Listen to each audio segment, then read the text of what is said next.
Lugares onde eu guardo recordações, minhas memórias físicas, claro, que as memórias, as mais importantes, elas são guardadas na alma.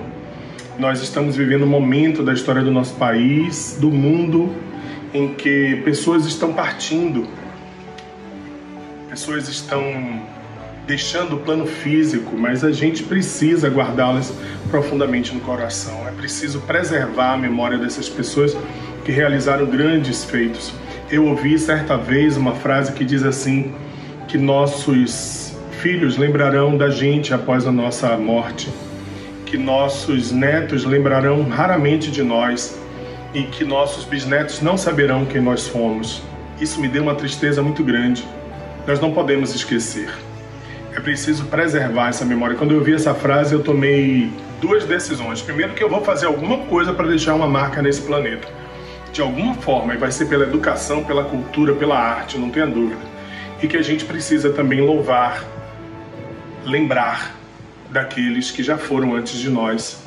Nesse momento tão doloroso de luto nacional, eu quero homenagear nossos ancestrais, nossos antepassados, as pessoas que foram antes de nós, famosas ou não, mas que de alguma forma contribuíram para realizar o que nós somos. E uma forma de homenageá-los é estudando, preservando a cultura deixada por eles. Mais um dia de aula, TV Enem, para você.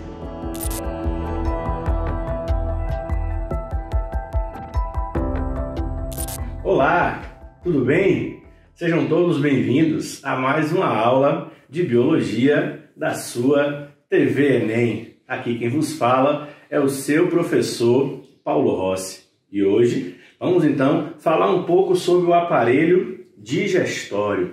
Para que comemos? Por que comemos? Ora, dos alimentos que ingerimos, tiramos então os nutrientes necessários para sustentar as reações químicas e também tiramos o combustível necessário para gerar a energia que vai manter o nosso metabolismo ativo. Então podemos dizer que o aparelho digestório é a estrutura corpórea que tem a responsabilidade de transformar o alimento em partículas passíveis de absorção ou simplesmente os nutrientes. Ingerimos macromoléculas e são desagregadas ao longo do aparelho digestivo para que dessa forma possam ser absorvidas. Então posso dizer que no aparelho digestivo teremos a degradação mecânica dos alimentos, lá pela ação dos dentes, a ação enzimática catalisadora dessas moléculas proteicas, as enzimas que vão desagregar as moléculas,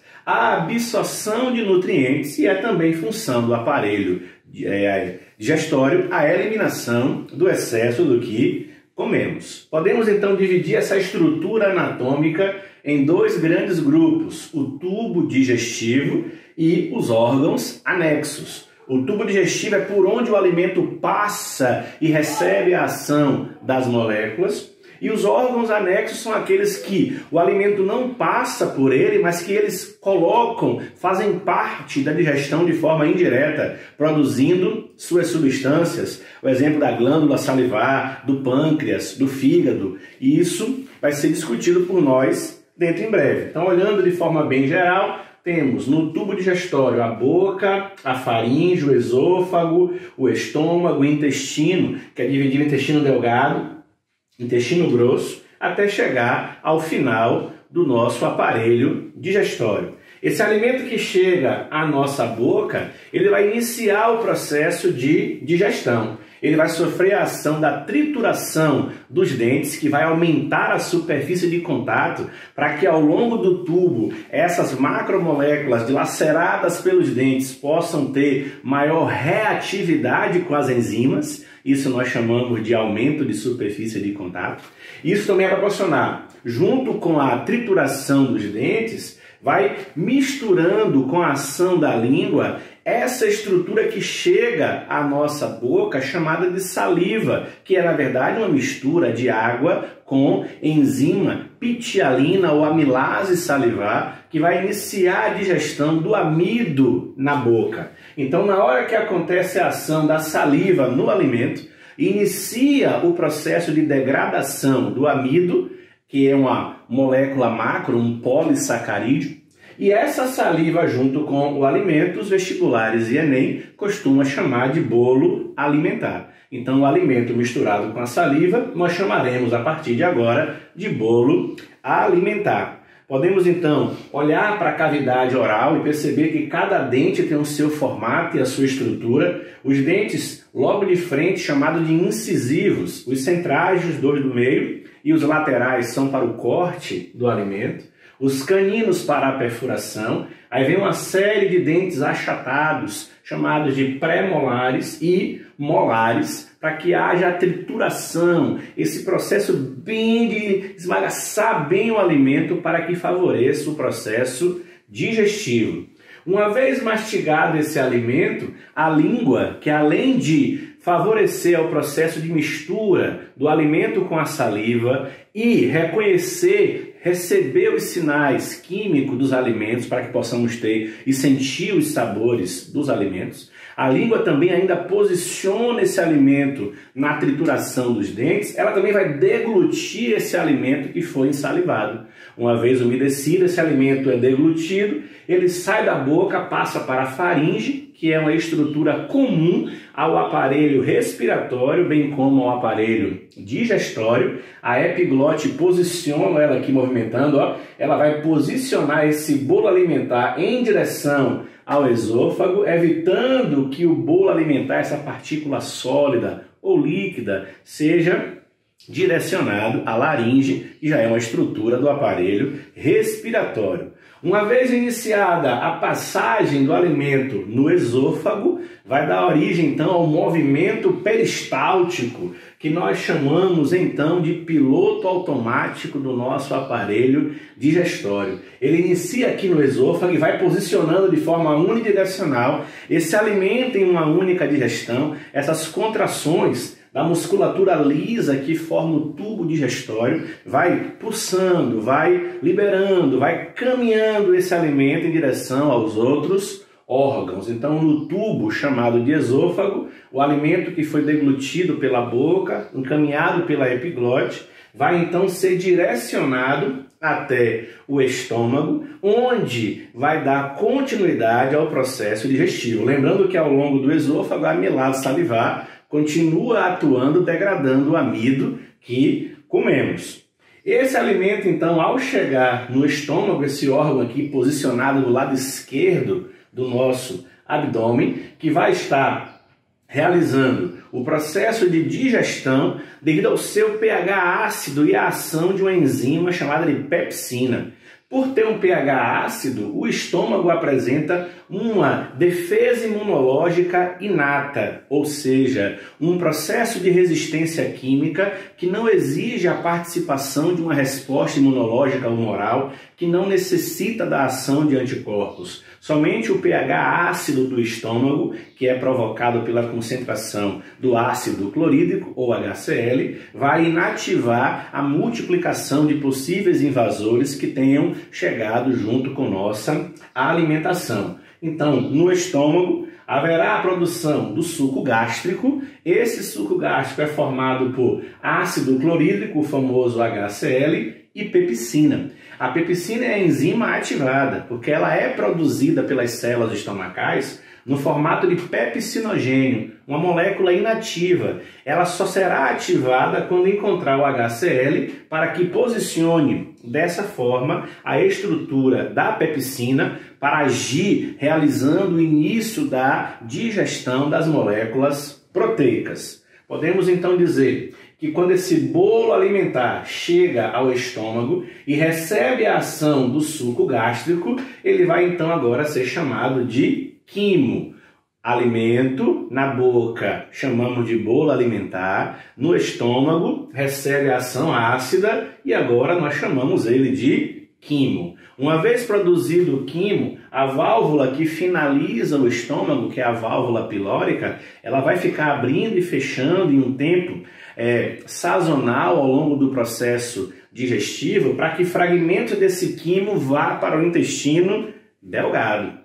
Ao chegar no intestino delgado, que podemos dividir em duas grandes estruturas, né? O duodeno, que é o setor glandular, que tem a capacidade de gerar hormônios e controlar todo o restante do processo digestivo, e tem a parte do jejum no ilho, onde essa degradação, essa reação química enzimática vai estar acontecendo e onde a absorção dos micronutrientes, a absorção dos nutrientes, das moléculas passíveis de absorção vão acontecer. Então, olhando para a estrutura anatômica, o alimento sairá do estômago em formato do quimo e vai passar pelo duodeno.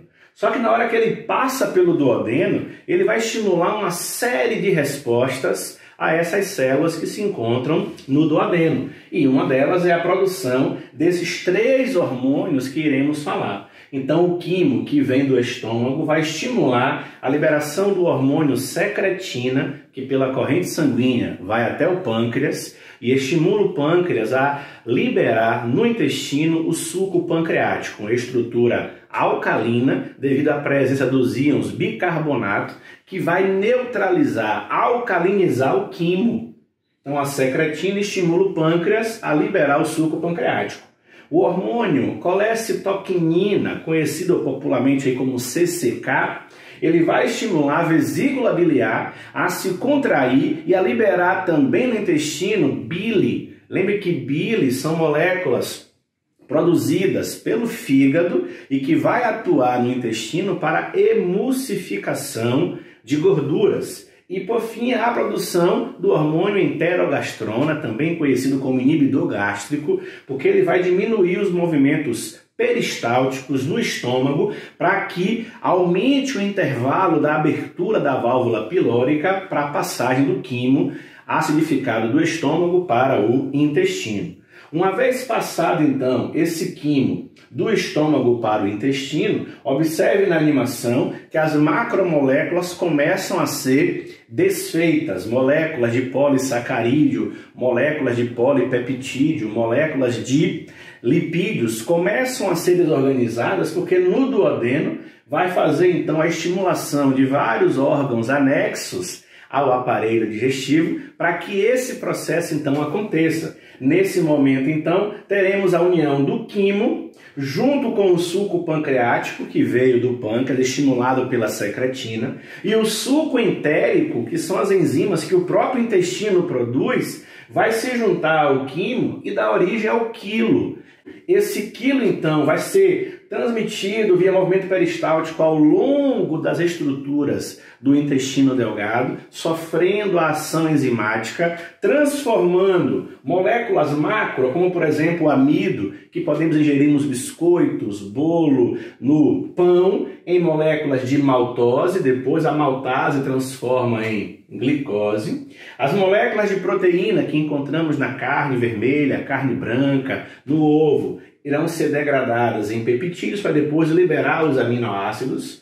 Lipídios do leite e seus derivados, como também na carne vermelha, irão ser degradados em ácidos graxos e glicerol. E essas moléculas que estão aqui à frente vão ser absorvidas por essa estrutura especializada da membrana plasmática que nós chamamos de microvilosidade. São expansões da membrana que favorecem uma maior superfície de contato da membrana das células do intestino com o quilo que está sendo passado e transmitido pelo interior desse órgão. Então essa microvilosidade aumenta a superfície de contato para que ocorra nesse momento uma maior taxa de absorção. Então o alimento chega à nossa boca no formato macromolécula, vai sendo desagregado ao longo do tubo para que ocorra a absorção.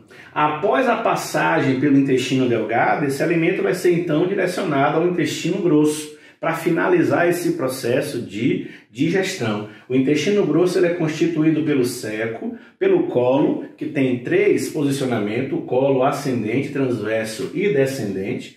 Ao final, o descendente tem a curva sigmoide, formando o intestino reto para que o bolo fecal seja então eliminado pelo ânus. Então, olhando para essa imagem, você observa final do intestino delgado, o início da formação do intestino grosso, que é o ceco, o apêndice vermiforme, aí nós temos o colo ascendente, o colo transverso, o colo descendente, a curva sigmoide, intestino reto e a liberação. Ao longo dessa estrutura vai acontecer a absorção de água, minerais, produção de algumas vitaminas pela flora intestinal, que aqui habita e vive em mutualismo com o corpo humano, utilizando uma parte daquilo que comemos, produzindo outras moléculas, favorecendo o nosso bem-estar e o nosso equilíbrio. Após finalizar a passagem e acumular-se no intestino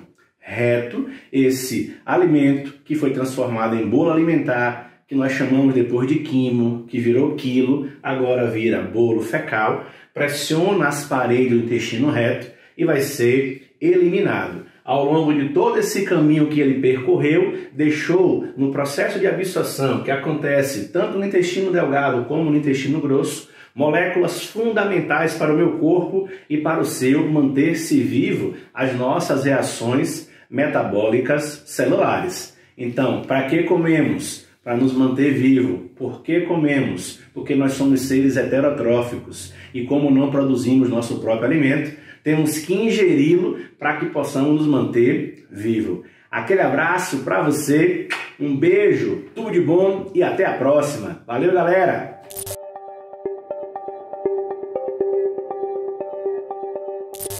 Olá, minhas caras e meus caros, estamos aqui novamente. Hoje nós vamos tratar de um aspecto que o Enem adora. O Enem adora os alunos que pensam fora da caixa, né? É aquele tipo de aluno que vai misturar as escolas literárias, os escritores, e até com outras áreas do conhecimento, né? Áreas mais diretas, como a história, sociologia, filosofia. E essa aula é um exemplo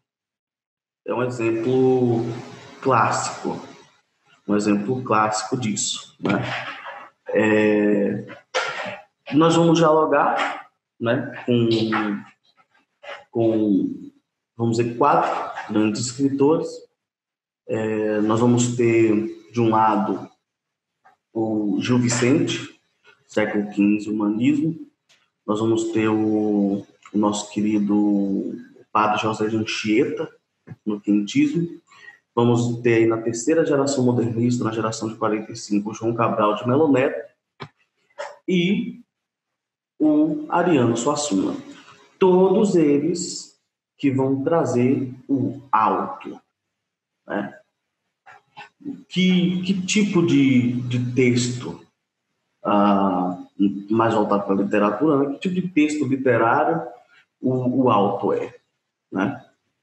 O alto, ele tem um objetivo de trazer uma certa moral religiosa, né? Algo que deve ser aprendido dentro de determinados preceitos religiosos, né? E que, como a nossa cultura foi extremamente influenciada pelo cristianismo e principalmente pelo catolicismo, nós vamos encontrar aqui, né?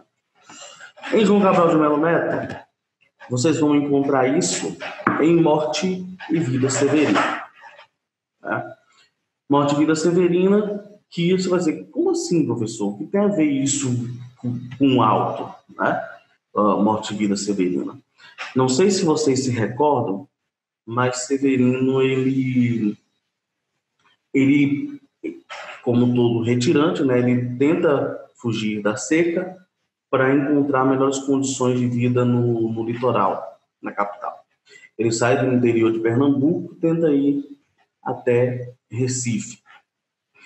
E o interessante é que a obra ela é feita, né, como se fosse uma espécie de ladainha, né, estilística, que cada ponto, cada cidade em que o Severino vai chegando é como se fosse uma conta de um rosário, né? É como se fosse uma reza, um lamento, né? Então, conforme ele vai, e aí tem toda a questão da luta dele contra a morte, né? E essa ideia de cada cidade representar o rosário, do rio Capibaribe praticamente ser o que liga esse rosário, né? E que vai mostrar a jornada dele até chegar em Recife, né? Então, nós já temos essa ligação, né? O fato de ter algo, um quê religioso, né? Trazendo essa ideia do rosário.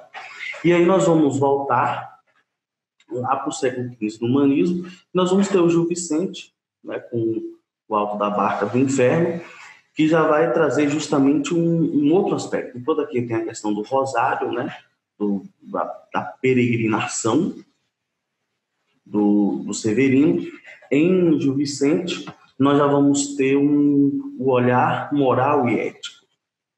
Moral e eticamente, nós vamos ter indivíduos que estão se preparando para ir para o purgatório, para o inferno ou para o céu. E aí, dentro disso, se faz reflexões sobre algo que é universal, né? A decadência moral e ética do indivíduo. E já em século XV, né? Morte de Vida Severina e da geração de 45, Gil Vicente aí do humanismo do século XV, do Alto da Barca do Inferno, e aqui no Brasil, entre o século XV, melhor XVI, com a parte da colonização, nós já vamos ter aí o padre José de Anchieta, que vai produzir o processo de aculturação, né? Fazer com que os indígenas encenem esses autos, para que eles possam encenar, né? E assimilar dessa forma a nova cultura e as novas crenças que os indígenas deveriam abraçar, né? Então, são autos com objetivos diferentes, com meandros diferentes, né? E até chegar o nosso querido Ariano Suassuna, né? Que o Alto da Barca do Inferno do Gil Vicente lembra muito o Alto da Compadecida, né? Aí a gente já começa a se perguntar, né, qual é a grande diferença, né, do Alto da Barca do Inferno do Gil Vicente, século XV, e o Alto da Compadecida, aí, né, segunda metade do século XX, do século passado. E aí vocês têm que entender as minúcias, né? Enquanto que em Morte de Vida Severina tem a questão do rosário, a peregrinação do Severino. Enquanto lá no Padre José de Anchieta, a questão não era a estética, não tinha uma preocupação estética, o objetivo era a catequização, tanto que faz parte da tida como literatura jesuítica. E aí nós vamos ter, enfim, o parâmetro. Sim. Se você parar para imaginar, são ambos, tanto o Alto da Barca do Inferno do Gil Vicente, século XV, quanto o Alto da Compadecida, da Ariano Suassuna, segunda metade do século XX, vão apresentar questões universais, né? A corrupção, a mesquinhez, a vaidade, né? A avareza, né? A simonia, né? A venda de objetos religiosos por parte ali, de membros da igreja. Então, nós vamos ter essa questão moral, essa análise moral e ética que é universal, só que em Ariano Suassuna, nós já vamos ter um adendo muito importante, que é fazer a crítica e a reflexão, que não é apenas a questão moral e ética é a essência, mas aí nós vamos ter os efeitos dessa decadência moral e ética nas questões sociais, políticas, culturais, nos preconceitos regionais, etc. E aí, ao mesmo tempo, nós vamos ter a crítica através do riso, da comicidade, né, do cômico, e trazendo consigo também a defesa do regional, a valorização, né, dos costumes, dos hábitos, das crenças, do linguajar do povo sertanejo nordestino, né? Então é isso. Aguardo vocês no nosso próximo encontro. E é isso. Fiquem bem. Até a próxima. Grande abraço.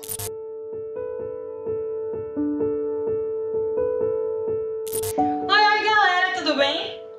Olha, o filme de hoje eu vou falar com o coração cheio de carinho. Se chama Café com Canela. É um filme baiano que fala sobre o recôncavo baiano. Pense que maravilha para baiana aqui falar sobre um filme feito na sua terra. Pois é, Café com Canela fala sobre a história de Margarida, uma mulher que acabou perdendo seu filho ainda criança. E ela fica reclusa, abandona a carreira de professora, abandona o esposo e depois de anos nesse enclausuramento que ela mesma criou, uma de suas ex-alunas, vai ao seu encontro para tentar voltar o ânimo. Esse filme, muito mais do que a trama, é uma experimentação. Ele testa várias técnicas de cinema diferente, plano aberto, plano fechado, widescreen. Ele é visualmente muito experimental. Mas eu acho que o que mais interessante eu tenho para falar para você, que pode se relacionar com o Enem, é o fato do regionalismo da linguagem. Você, como baiano, vai poder ver sotaques, termos. Quem conhece São Félix e Cachoeira vai se identificar perfeitamente. Tem uma parte que ele fala sobre a produção de fumo, que já foi muito importante para essa região. Ele mostra o rio, a ponte, as bicicletas. Tudo eles fazem de bicicleta. E quem já foi naquela região sabe que todo mundo se desloca de bicicleta. Um ponto muito interessante é o sincretismo. Você vê numa mesma cena imagens de Santa Bárbara, de um orixá. As próprias pessoas fazem, ao mesmo tempo que fazem movimentos do candomblé, ela um tempinho depois já está falando sobre algum santo ou sobre a igreja. Isso é muito do interior, das regiões do recôncavo baiano. Tem uma coisa das memórias também do filme, que eles vão falando e como cada um lida com o luto. É muito interessante pensar nesse sentido sociológico de como é a absorção do luto para cada pessoa. O senso de comunidade também é muito interessante, como em um pequeno espaço, porque muitos dos personagens eles são vizinhos e eles entram um na casa do outro como um entra na vida do outro. Isso é muito brasileiro, a gente tem esse senso de comunidade. Aquela pessoa que mora do seu lado não é só seu vizinho, é sua família. É muito importante saber que em Cachoeira existe uma universidade de cinema. A gente precisa começar a dar valor a pequenas produções nordestinas. Assistir, divulgar. Essas produções estão nas plataformas que a gente senta e assiste. A gente dá bastante valor às produções internacionais, mas tem tanta coisa bonita, delicada e que a gente se identifica tão bem, que estão tão pertinho da gente. Eu vou terminar com uma frase que eles têm dentro do filme que fala sobre cinema. Anotei para não esquecer. Quando o filme acaba, as luzes acendem, tudo fica diferente, vazio. Aquele que sentou na poltrona nunca mais vai levantar, e aquele que levanta é novo, é outro. Isso é cinema para mim. E para você? O que é cinema? Um beijo, gente, até a próxima.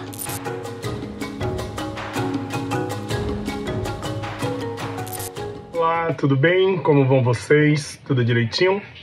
Eu tinha prometido a vocês que nesse nosso último tramo, nessa última parte da nossa caminhada sobre Guerra Fria, que a gente ia conversar um pouco sobre os Estados Unidos no século XX, principalmente nesses momentos, né, que vão entre os anos 60 e os anos atuais, né? Óbvio que a gente, para falar dos Estados Unidos no momento atual, a gente vai em uma outra aula, porque a gente vai falar dos conflitos, né, das consequências de 11 de setembro, mas a gente precisa falar um pouco nesse momento sobre aquele período que, digamos assim, que vai da crise dos mísseis soviéticos, o momento mais tenso da Guerra Fria, passando pelas ocorrências dos anos 60, dos anos 70, dos anos 80.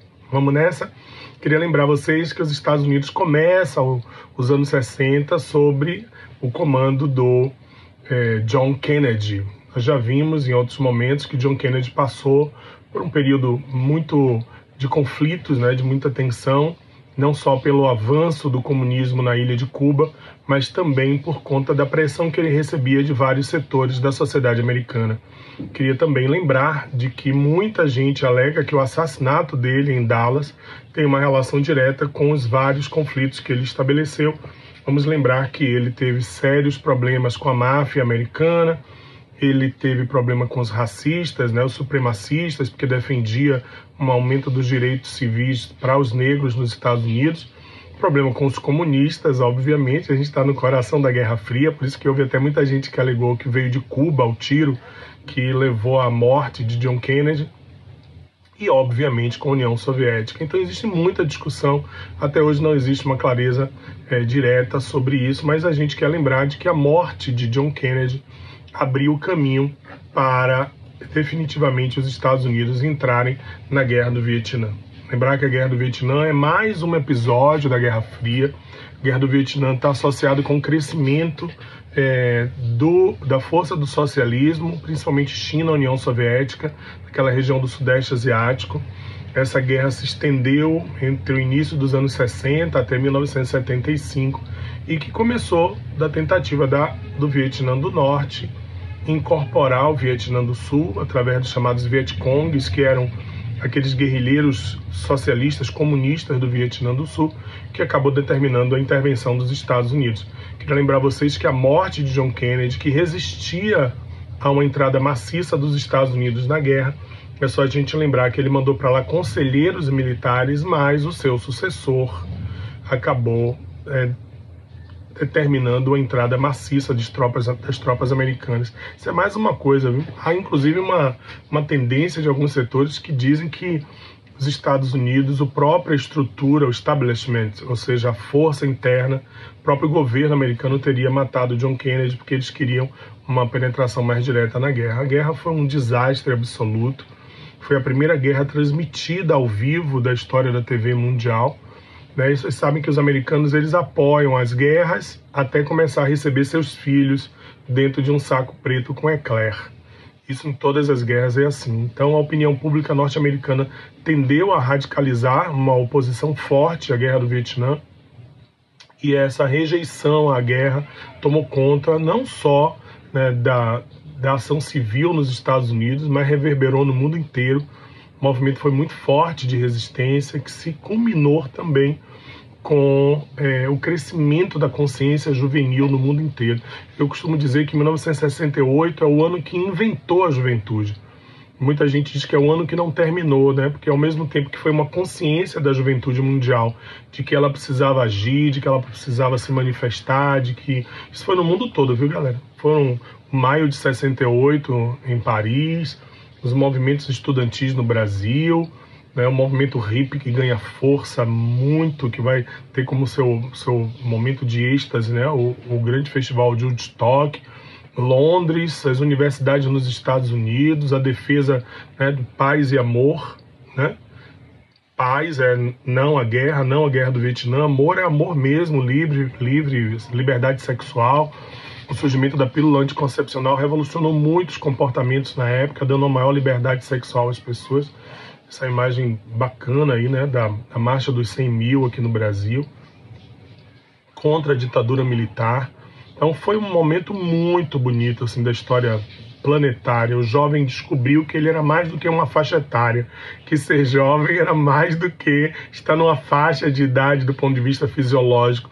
era ter a capacidade da renovação, era de gritar por liberdade, de se organizar. A gente sempre fala só do movimento hippie, né? Mas, na verdade, a gente tem que lembrar de muitas outras coisas que vieram ao lado disso aí. Aí vem a lisergia, o uso de alguns entorpecentes como uma representação disso. Tem um significado bem diferente do significado do uso de drogas hoje, como a cultura ocidental interpreta hoje isso. Mas assim, acabou com as 5 no Brasil, acabou com a repressão aos estudantes nos Estados Unidos, o exército foi para as ruas em Paris, foi para as ruas em Londres, e o movimento, né, 68 é um ano para não esquecer em todos os sentidos, no sentido dessa força que a juventude teve, mas ao mesmo tempo da repressão violenta que houve com esse movimento de 1968. Mas todos nós, eu nasci em 66, né? Então, mas eu recebi os reflexos de 68 ao longo dos anos 70, dos anos 80. A geração de vocês que é bem mais jovem do que eu, né? Vocês nasceram, muitos de vocês nasceram nos anos 2000 já, é uma imensa maioria de quem vai fazer Enem, mas todos vocês devem também a 1968. 68 reescreveu a história do mundo. Eu gosto demais dessa imagem, galera. Ela é muito legal. Quer dizer, dentro da minha realidade, ela tá aqui, né? Eu tô olhando na tela, mas tá aqui do meu lado.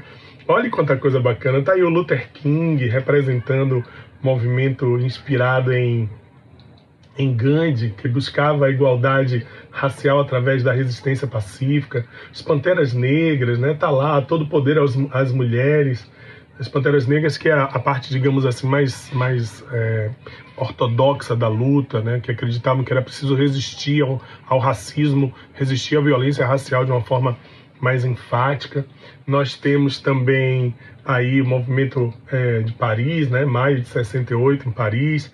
Nós temos os jovens lá, negros, que na Olimpíada do México fizeram a pata da pantera, representando. Vocês estão acompanhando aí agora esse movimento de resistência contra o racismo nos Estados Unidos. Então a gente tem aí referências à Guerra do Vietnã, a história da menina, né? Aquela imagem forte da Guerra do Vietnã, da menina queimada com bomba de napalm. Então são muitas coisas que aparecem. Gosto demais dessa imagem. E ela faz referência a um período muito rico da história. E tá aí 2 filmes que eu queria indicar a vocês que são muito bons. Hair, que é uma ópera rock fantástica e que conta um pouco do que foi todo esse sentimento da Guerra do Vietnã, do que foi o movimento hippie, desse nascer para o que os jovens achavam que era uma nova era, né? O nascer para uma nova realidade, uma estética nova, uma compreensão nova e outra obra-prima, galera. A gente tem muito hábito de só enfatizar como obra-prima os filmes mais antigos, coisa nenhuma. Tem obras-primas sendo feitas o tempo inteiro aí, né? Vocês assistiram aí recentemente filmes como Roma, como Parasita. São obras-primas feitas agora, assim, para o desfrute da sua geração. E tem esse filme incrível, Across the Universe. É um musical todo com as músicas dos Beatles. Não é aquela coisa chata, né? Não sabe que a música é forçada, não. As músicas entram com muita naturalidade, contando um pouco dessa história do que foi aquele momento mágico da história da juventude mundial. Eu não vivi, né? Eu estava nascendo, mas eu tenho aquela sensação estranha de saudade de uma coisa que eu não vivi. E eu queria fechar esse bloco dizendo a vocês que desse período também, um dos eventos mais interessantes. Daí começou a surgir essa coisa da gente chamar de primavera, todos os movimentos de levante juvenil, né? A primavera árabe, a primavera, né? Então isso ganhou mais força no século XX. Então, primavera de Praga.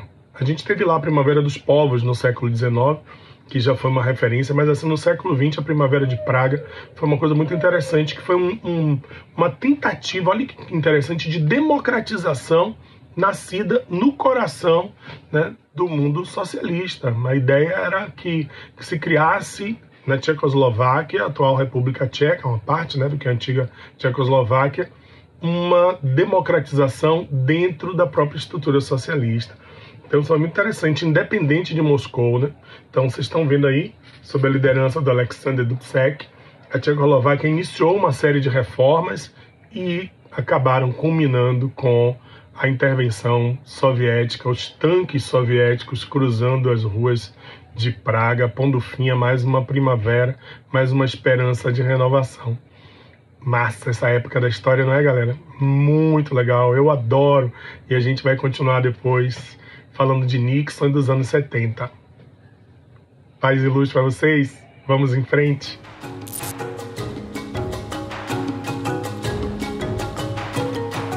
E aí, galera, tudo bem com vocês? Mais uma aula aqui do projeto TV Enem com o professor Alan César. E hoje, galera, falaremos de funções exponencial. Pessoal, diz a lenda que através dos tempos, quiseram criar tabuleiros de dama de xadrez, onde a possibilidade de jogar, a possibilidade de quadradinho que existiam, eram de 2 elevado a 64. 2 elevado a 64, galera, são muito, hein? 2 vezes 2 vezes 2 vezes 2, 64 vezes, diz a lenda. Então isso quer dizer o quê? Que a função exponencial, ela tem como base, pessoal, potenciação. Potenciação precisa de uma base do expoente. Mas por que nós chamamos de função exponencial? Porque vai existir na função exponencial o quê? Uma variável, uma letra lá no expoente e uma base numérica. Beleza? Uma base numérica e uma letra no expoente. Pode ser x, y, t, qualquer que seja a letra. Tranquilo? Então, ó, aqui temos exemplo, definição dela. Eu vou ter o que, gente? Um valor que, uma base numérica e um valor no expoente chamado x, onde ela tem que ser o A, que é o A elevado a x, maior que 0 e diferente de 1. Tranquilo? Aí eu tenho uns exemplos aí, uma da função 2 elevado a x é crescente, vocês vão ver que é crescente, 1/5 elevado a x é decrescente e 0,5 elevado a x é decrescente. Por quê? Porque na crescente, vocês vão ver aqui agora, ó, na crescente, a base é maior que 1. E na decrescente, a base é o que, gente? Entre 0 e 1. Tranquilo? Uma curva assim crescente e uma curva assim decrescente. Guarde esse comportamento gráfico, a prova do Enem. Eles exigem isso em prova muitas das vezes, tá ok? Se ligou? Valeu? Vamos lá, dando continuidade à nossa aula, pessoal. No decorrer, vocês vão ver o comportamento o comportamento de uma função decrescente ou crescente, uma função exponencial, ela surgiu, gente, normalmente no século XVII. Por quê, professor?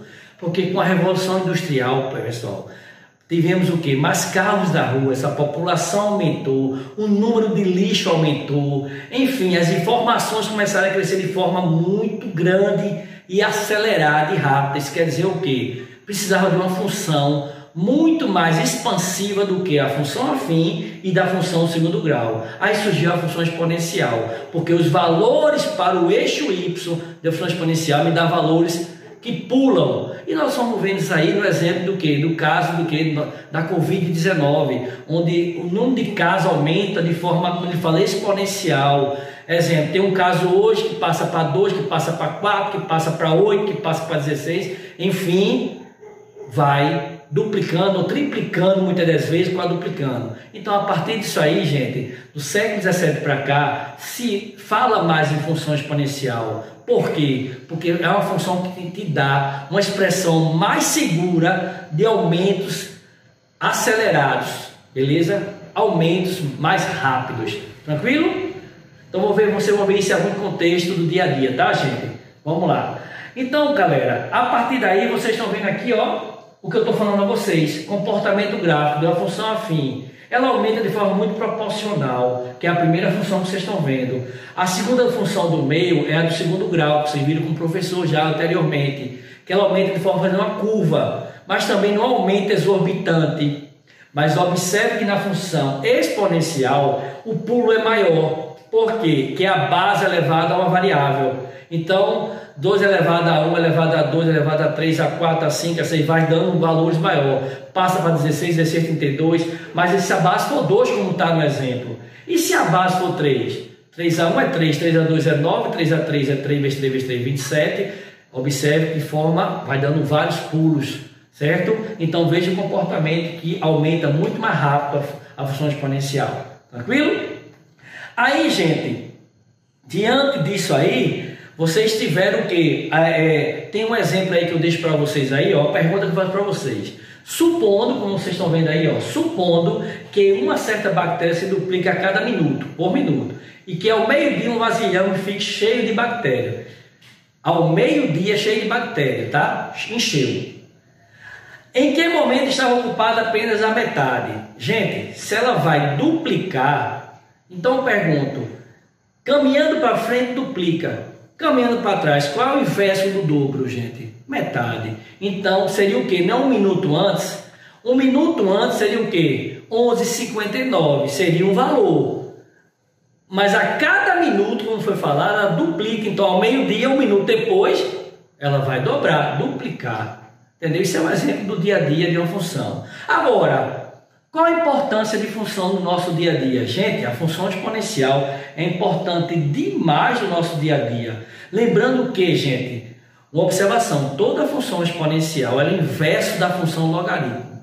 Então você pode ter, no teu decorrer da tua profissão, você já fera, passou no vestibular, está na universidade de qualidade, estudando com vontade para esse Enem, vocês vão ver que quem vai para a área de engenharias, faz alguns cursos que lidem com matemática, vocês vão ver que vocês vão ter essa parte dessa interação entre função exponencial e logaritmo. Aí eu deixo para vocês algum exemplo da aplicação do dia a dia. Galera, a aplicação do dia a dia não quer dizer que eu vou usar essas equações que eu vou mostrar para vocês agora. É a aplicação do dia a dia de uma função, principalmente para quem quer galgar algum curso superior dessas áreas que eu mostrarei. Então, enfim, vocês têm a função exponencial aplicada que é a economia, entendeu? Onde vocês têm uma equação aí, tá, gente? Que representa o número de vezes que no ano se calcula os juros.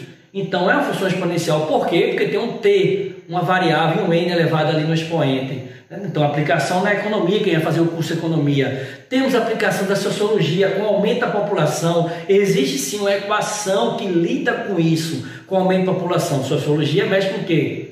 População, não deixa de ser, né? Sociedade em geral. Então, a aplicação também exponencial, você tem ali, ó, variável no expoente, menos kt, certo? Temos a aplicação na biologia, onde principalmente na biologia o Enem pede.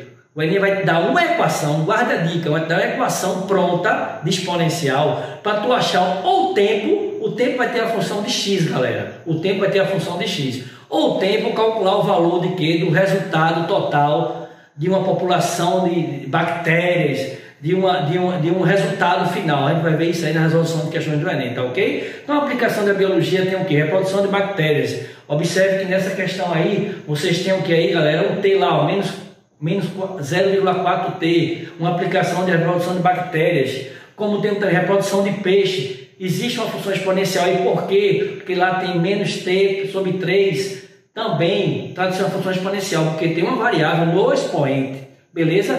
Então também temos uma aplicação na agricultura, gente. Olha aí, ó, para calcular o rendimento da floresta, vocês têm a equação aí do rendimento, gente, onde vocês têm também um T lá no expoente. Então, são várias aplicações. Então, observe que ela tem uma importância muito grande nas nossas profissões, na dinâmica do dia a dia, entendeu? Na sociologia, economia, quer dizer, seja na área de saúde, humanas, exatas, função exponencial está sempre presente. Na física aí, ó, substâncias radioativas, olha lá o T de novo, esse T que eu quero trabalhar com vocês nas questões do Enem, na próxima aula, tá ok? Se ligue, entendeu? Esse T aí também na física. E por fim, gente, na sismologia também aí, ó, tsunami, placas tectônicas. Observe que você tem uma equação aí que mexe com o que? Logaritmo. É um contexto também do que? Porque o logaritmo é o inverso da função exponencial. É um contexto também de você trabalhar indiretamente uma exponencial através do logaritmo. Tranquilo? Como também, para finalizar aqui, gente, na astronomia. Então, tanto na astronomia como na sismologia, né, gente? Nós temos o que? A aplicação do logaritmo, que é o inverso da função exponencial. Isso aí eu deixo para vocês como curiosidade. Então, o que é que ficou dessa aula? Nós vamos precisar saber calcular esse tempo, esse T. Porque trabalhando esse T, nós vamos resolver as questões do Enem, que muitas das vezes pede esse tempo que está no expoente. Beleza? Próxima aula, cálculo de função exponencial. Um abraço, professor, e até mais. Valeu, galera!